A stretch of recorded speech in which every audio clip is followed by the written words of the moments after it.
Umibozu, one of the most feared sea spirits in Japanese folklore, described as a towering figure that rises from the calm ocean when sailors least expect it.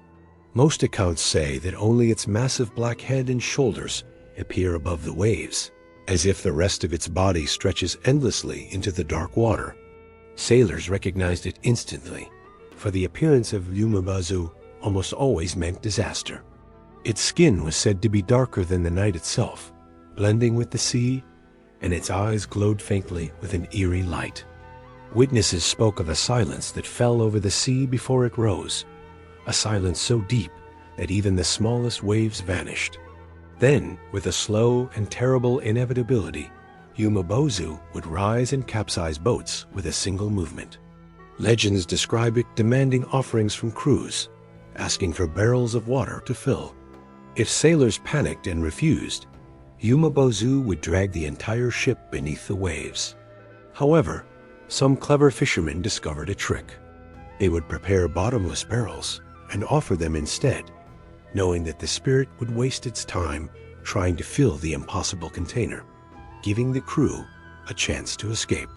This mix of terror and wit shows the dual nature of Japanese seafaring lore. The ocean was cruel and merciless, but survival often depended on quick thinking. Stories of Umibozu were told along every coastal region, and though details varied, the central theme never changed. To see Umibozu meant doom, and no amount of prayer could stop it.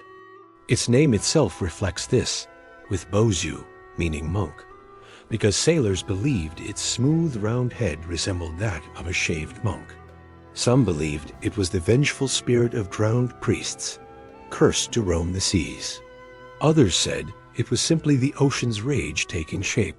Whatever the explanation, the shadow of Umibozu lingered in the minds of fishermen every time they left shore, reminding them that the sea was alive and always watching. Ningyo. Unlike the elegant mermaids of European tales, the Japanese version is far more unsettling. A Ningyo has the body of a fish, but with a human-like face, sometimes compared to that of a monkey, and sharp rows of teeth that glint whenever it opens its mouth. Its scales are said to shimmer in gold or silver, giving it an otherworldly appearance, but its expression is uncanny, neither human nor fish, and deeply disturbing to those who see it. Unlike Umibozu, which is only associated with destruction, Ningyo is more ambiguous. Catching one was considered a terrible omen, as it could bring storms, misfortune, or even entire villages falling into ruin. Yet its flesh was said to hold strange power. Eating Ningyo meat was believed to grant eternal youth and life, though at a terrible price. The most famous tale tells of a girl who accidentally ate Ningyo flesh and went on to live for centuries, wandering the land as an immortal nun, forever detached from the flow of human life. This story reflects both the allure and the danger of Ningyo.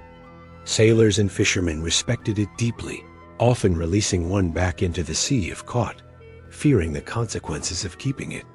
Some regions even warned that killing a Ningyo would bring curses not only on the fisherman, but on his entire family. The duality of blessing and curse made the Ningyo a fascinating yet feared part of maritime folklore. Its presence reminded coastal communities that the ocean provided life, but could also take it away without warning. In stories told by candlelight, parents would describe the shimmering scales and the eerie smile of the Ningyo to warn their children never to underestimate the mysteries of the sea. While Umibozu embodied the sudden wrath of the ocean, Ningyo represented its strange and dangerous gifts, both terrifying and irresistible to humankind. Iso-onna, a spectral woman said to haunt the rocky shores of Japan. Iso-onna is known for luring unsuspecting fishermen to their deaths. Her form is often described as pale and beautiful from a distance, with long black hair flowing over her shoulders, and a voice that calls gently across the sound of the waves. Sailors returning late at night from fishing trips told of seeing her sitting on the rocks, her body lit faintly by moonlight, looking no different from a lonely woman stranded by the tide. Those who approached were never seen again, for the Iso-onna would reveal her true nature when her victim drew close. In many tales, she would leap onto the man with a sudden, unnatural strength, dragging him under the surf. Some versions say her embrace was as cold as ice, locking the body so tightly that the victim could not even scream before the waves swallowed him. Others claimed she did not need to touch her prey at all, instead controlling the tides and pulling him down with currents that seemed alive. To coastal villagers, the Iso-onna represented the deceptive beauty of the sea, calm and shining one moment but deadly in the next. Mothers warned their sons not to wander near the rocks at night, telling them that the woman on the shore was not human, but the sea itself taking shape to claim a life. Her long hair, said to spread and coil like seaweed, was feared as much as her embrace, a net that no fisherman could escape. Some old folktales suggest that Iso-onna was once a drowned woman who could not find rest, cursed to repeat her fate by luring others to join her in the depths. Whether seen as a ghost or a demon, her name alone was enough to remind those who lived by the coast that the ocean did not forgive, and that sometimes its traps were as simple as the shape of a woman waiting in the dark. Funayurei, the restless spirits of sailors who died at sea. Funayurei are described as ghostly figures rising from the mist or storm, climbing aboard ships and demanding buckets of water. These buckets were not for thirst, but for flooding the deck, each splash driving the vessel lower into the waves until it sank with all hands aboard. To meet a Funayurei meant certain disaster, for they traveled in groups, sometimes appearing as entire phantom crews rowing alongside a living ship. They carried the bitterness of death at sea and sought to drag the living into the same fate. Sailors who feared them carried specific charms to ward them off. One common method was to keep a ladle or bucket with a hole in it, so that if the Funayurei demanded water, it could never be filled, frustrating the spirits long enough for the ship to escape. Others carried inverted seashells as amulets, the reversed shape thought to confuse and repel the ghosts. Regional traditions spoke of using special oars carved with sacred markings, symbols that created a barrier between the vessel and the dead. Witnesses described Funayurei as pale, tripping figures that moved unnaturally, their hands stretching longer than human arms, and their faces hidden under wet hair. In some legends, they appeared as shadows beneath the waves, hundreds of them grasping at the hull from below. The image of the drowned rising to claim the living haunted every fishing community, for the sea swallowed men every year and gave back little but broken boats. Funayurei embodied the terror of being forgotten in the ocean, returning in endless storms to remind the living of the price paid by those who went before them. Umi Hebi, the great sea serpents of Japanese lore, are said to coil beneath the waves, with bodies so vast that sailors mistook them for entire sandbanks or long islands until the creatures began to move. Umi Hebi are feared as living storms, for their appearances often coincide with sudden squalls that shatter the calm of the ocean. Fishermen described seeing long ridges rise from the water, scales glistening like whetstone, before the sea erupted in violent waves. Some claimed the serpents could thrash their tails with such force that even large vessels capsized instantly. To witness an Umi Hebi was considered a dire omen, a promise that the voyage would end in disaster or that someone aboard would soon perish. Ancient chronicles mention encounters where entire crews swore they saw the serpent's head rise, eyes glowing pale in the night, jaws wide enough to swallow a boat whole. The fear of Umi Hebi was not simply about their size, but about what they represented. They were the personification of the unpredictable sea, a force that could feed villages one day and destroy them the next. Mariners sometimes performed rituals before long journeys, offering rice or sake to the waves to appease any serpent that might be watching. Even so, legends tell of men who ignored such traditions and later claimed to have seen Umi Hebi circling their ships before they vanished in storms. Some regions described them as guardians of hidden undersea realms, while others saw them as punishments from the gods. The sheer scale of their presence in stories reveals the deep anxiety of coastal Japan, a land forever tied to the sea, yet never free from its dangers. Bake-kujira. The ghost whale is among the most haunting apparitions of the Japanese coast, appearing not as flesh and bone, but as a towering skeleton gliding across the surface of the sea. Always accompanied by flocks of strange birds and swarms of unrecognizable fish, the Bake-kujira emerges silently near villages at night.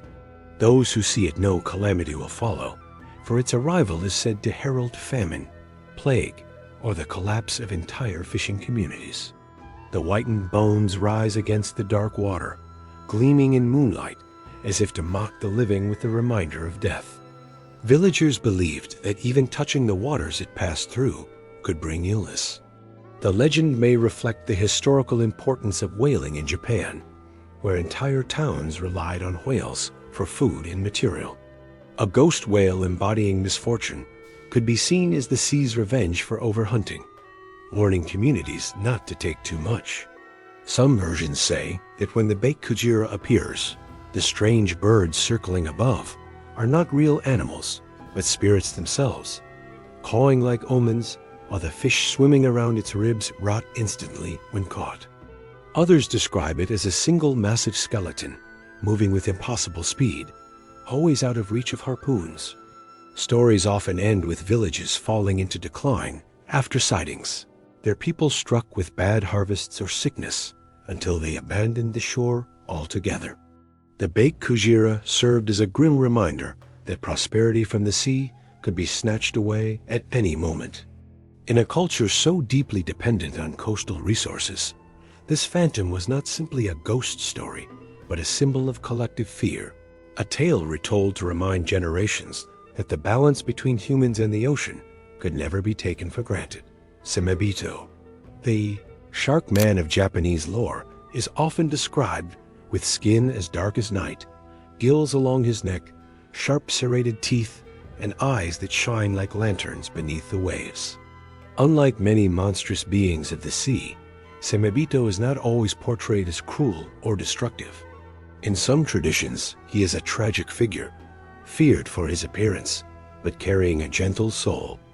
One of the most famous tales tells of a Samebito who once served the dragon king Ryujin in the underwater palace.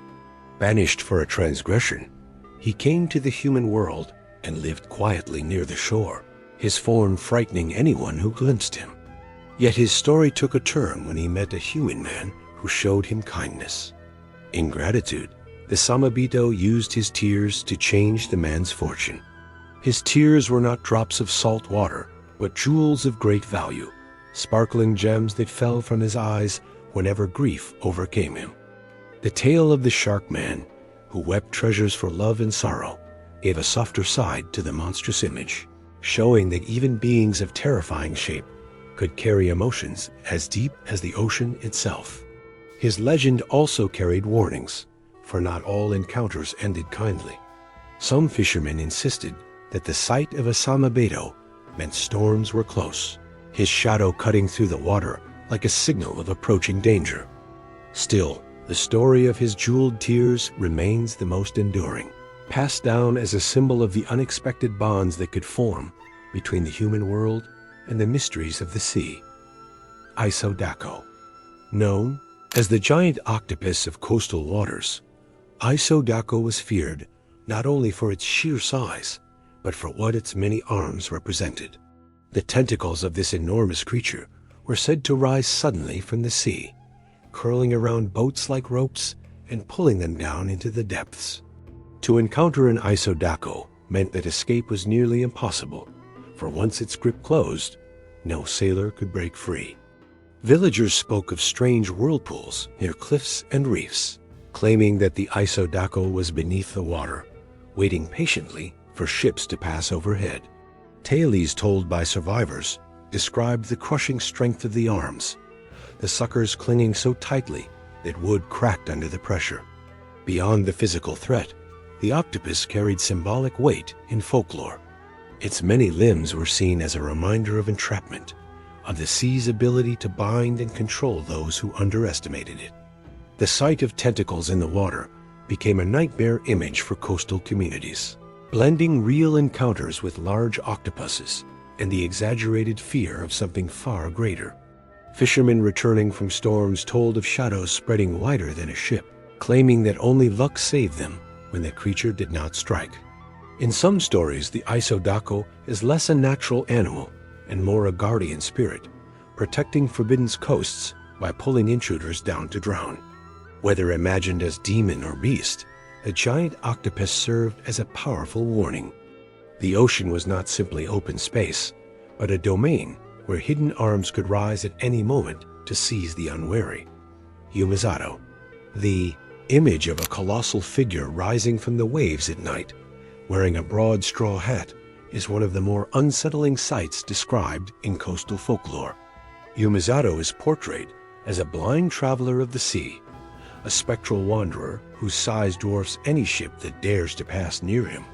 The name itself links to the Zatos, blind itinerant performers and beggars who roamed the streets of Japan in earlier centuries, recognizable by their straw hats and walking staffs. In this maritime version, the characteristics of those human wanderers are magnified into something otherworldly, a towering shape that drifts silently across the water. Sailors reported that the presence of Umizato came with an unnatural stillness, as though the wind and waves themselves paused to let him pass. His blindness does not weaken him, but makes his movements unpredictable, and boats that crossed his path were said to vanish without a trace.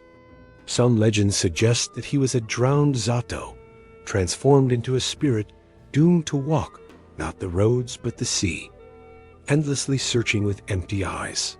Others portray him as a giant yokai, born from the fears of nighttime travel across uncertain waters. His immense form, the wide brim of his hat, and the impression of blindness combined into a figure that embodies both the loneliness of wandering and the danger of ignoring the sea's mysteries.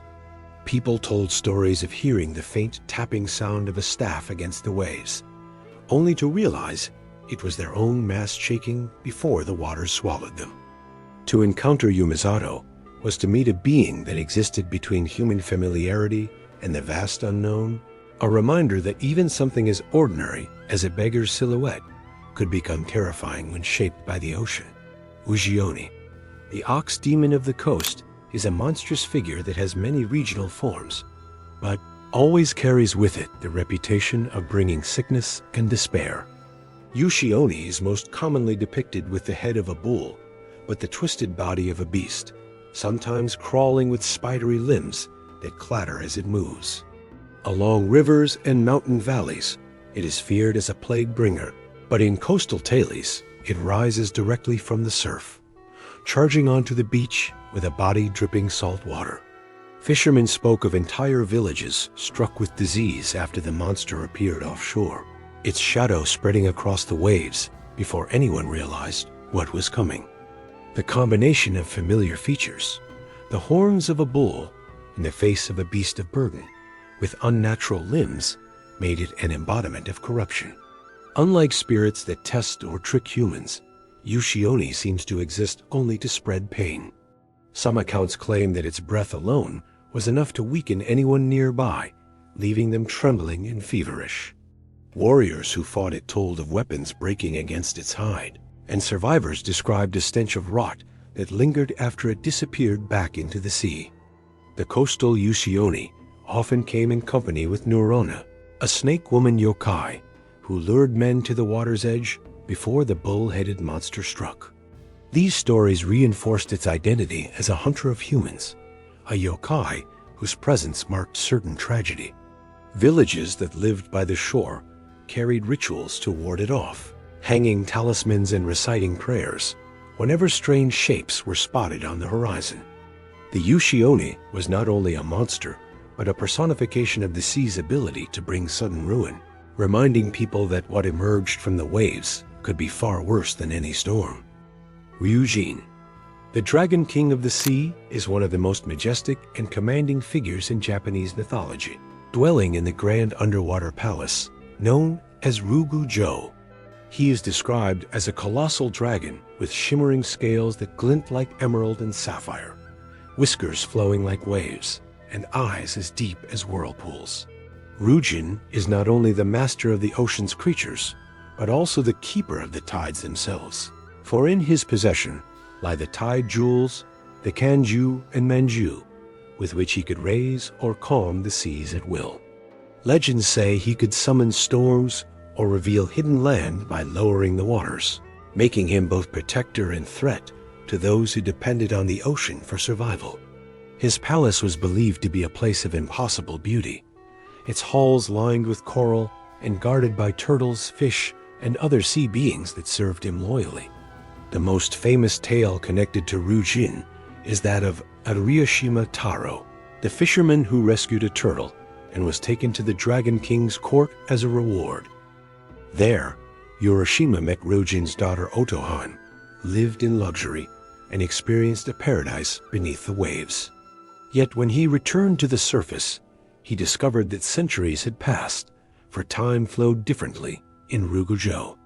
Through this story, Ryujin is shown not only as a powerful deity, but as a figure who bridges human life with the timeless mysteries of the ocean. In art and ritual, he often appears as both dragon and man, shifting between shapes to suit his purpose, but always carrying the aura of command over the endless waters.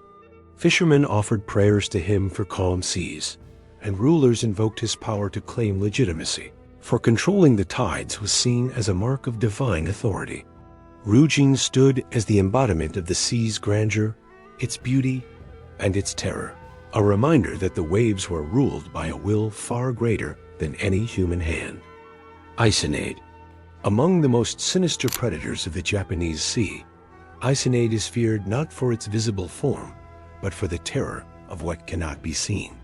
It is said to dwell in the deep waters offshore, its massive body almost never revealed, only the barbed tail that lashes out from beneath the waves. Sailors told of ships struck suddenly, as though by an unseen hand, the wooden hull torn and clawed by spikes that raked across it. Once hooked by the tail, victims were dragged into the sea without warning, vanishing into the darkness below.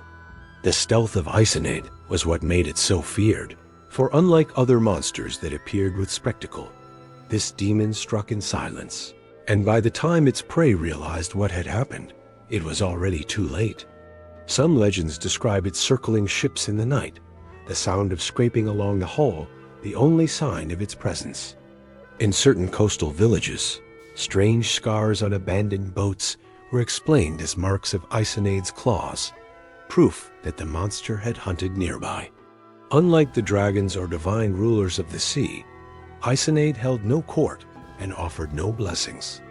It was a creature of pure menace, an unseen hunter that belonged entirely to the violent and unforgiving deep.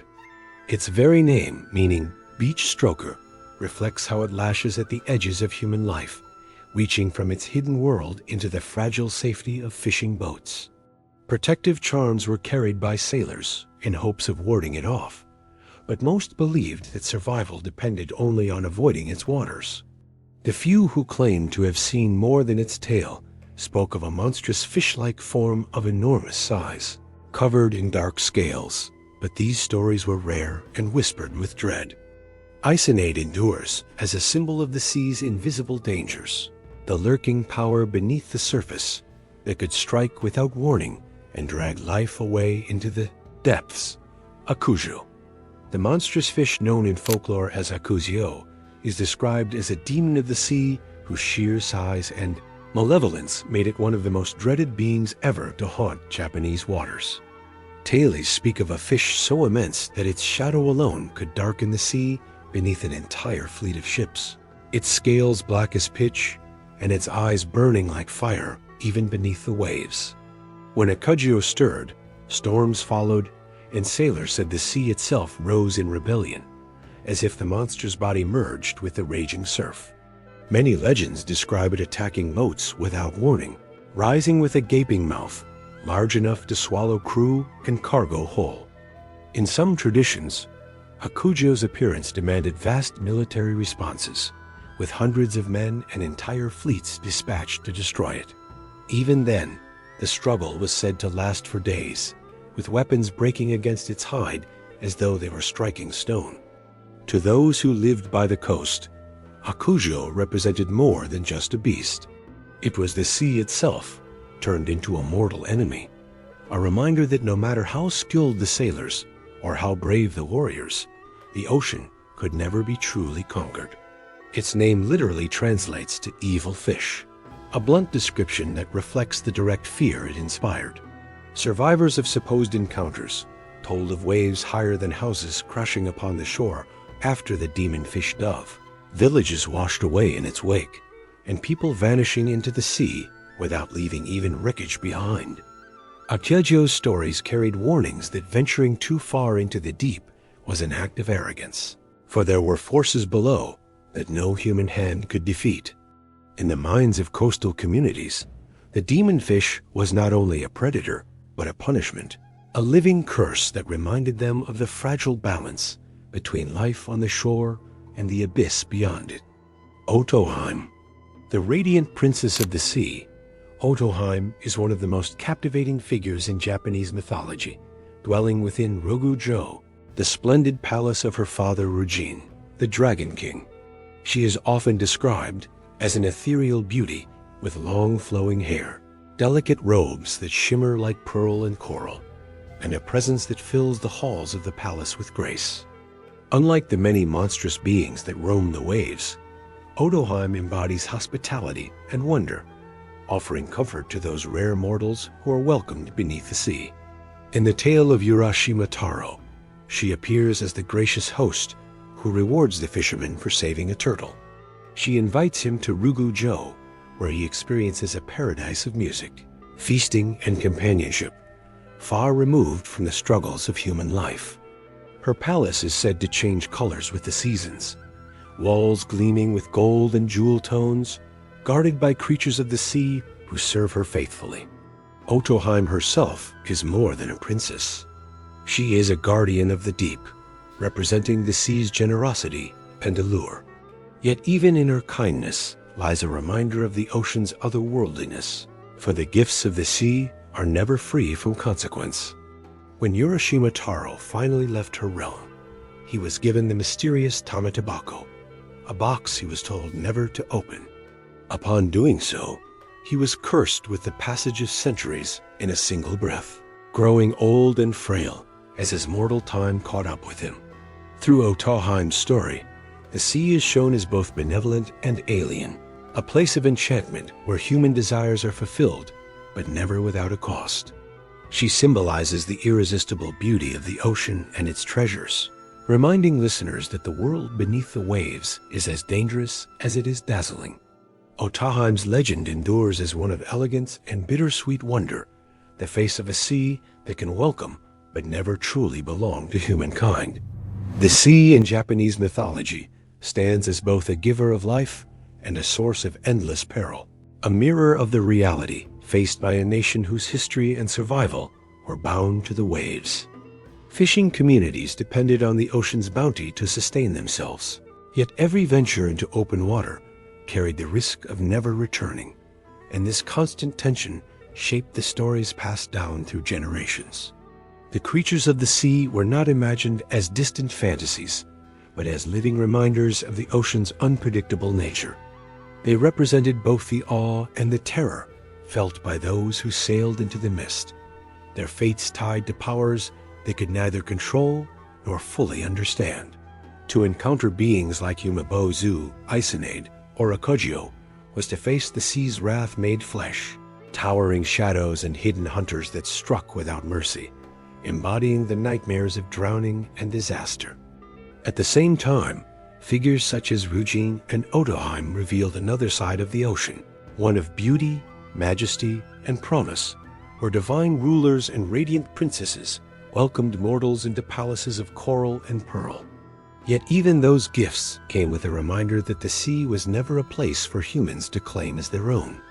Every tale carried lessons of humility, respect, and caution, shaping the way people understood their place between land and water. The mythology of Japan's seas reflects an eternal truth. The ocean is both treasure and tomb, a realm of wonder and fear with a line between. Blessing and curse is as thin as a ripple on the tide. These stories remain vivid, not only as legends, but as expressions of the human struggle to live beside the sea, honoring its gifts while never forgetting the dangers that lurk beneath the surface.